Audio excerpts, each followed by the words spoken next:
अरे ऐक ना, मला फेमस व्हायचंय. मग सोपं आहे. तुला सतत काही ना काहीतरी वेगळं करावं लागणार नाही. त्याच गोष्टी रिपीट करत राहायच्या. अरे खूप साऱ्या साध्या गोष्टी आहेत.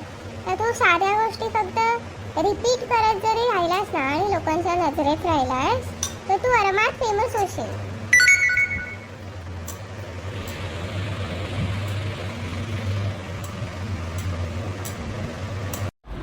म्हणजे एखादं उदाहरण दे ना.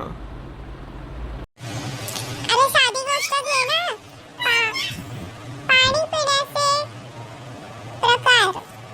म्हणजे एकदा बसून पाणी पी, व्हिडिओ काढ आणि लोकांना सांग की असं पाणी पिणं योग्य नाहीये. प्रत्येक वेळी तू ह्याचे 100 प्रकारचे 100 वेगवेगळे बॅकग्राऊंड घेऊन व्हिडिओ बनवलेस ना तर समज तू फेमस झालास म्हणून समज. आणि हा, पाणी पिताना पण तोच ग्लास नको घेऊ. वेगवेगळे ग्लास घे, वेगवेगळे प्रकारचे बॅकग्राऊंड घे. कधी एकट्याने पाणी पी, कधी आपल्या मुलांसोबत पाणी पी, कधी आपल्या फ्रेंड सोबत पाणी पी, कधी कॅफेमध्ये पाणी पी. कोणतेही व्हिडिओ बनव आणि त्याला सुटेबल असं बॅकग्राऊंड म्युझिक टाक.